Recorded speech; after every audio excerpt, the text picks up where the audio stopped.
TV Telugu. మానవత్వం సిగ్గుతో తలదించుకోవాల్సిన దుస్థితి ఇది.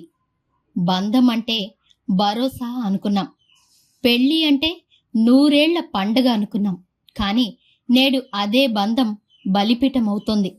నిన్న ఫ్రిడ్జ్, మొన్న కుక్కర్, నేడు కోదాడ వీధుల్లో పదునైన కత్తి. రూపం ఏదైనా బలవుతున్నది మాత్రం ఆడదే. అసలు మన మానవ సంబంధాలు ఎటు వెళ్తున్నాయి?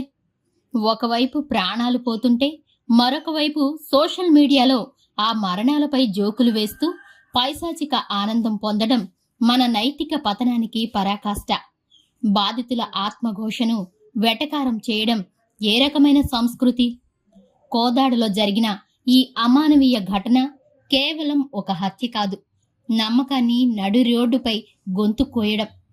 రక్షణ కోసం ఆ బాధితురాలు పరుగులు తీస్తుంటే కాపాడాల్సిన చేతులు ఫోన్లతో వీడియోలు తీస్తున్నాయి తప్ప ఆ కత్తిని అడ్డుకునే ధైర్యం చేయడం లేదు. కేసు పెట్టిందన్న కక్షతోనే ఇంతటి ఘోరానికి ఒడిగడితే రేపు న్యాయం కోసం మరో మహిళ గొంతెత్తగలదా?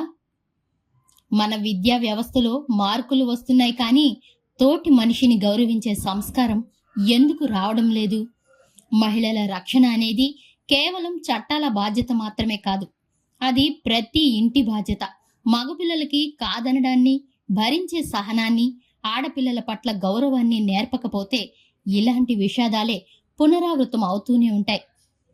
గుర్తుంచుకోండి, హింస జోక్ కాదు, మరణం తమాషా కాదు. ఇప్పటికైనా మనిషిగా ఆలోచిద్దాం, మానవత్వాన్ని కాపాడుకుందాం.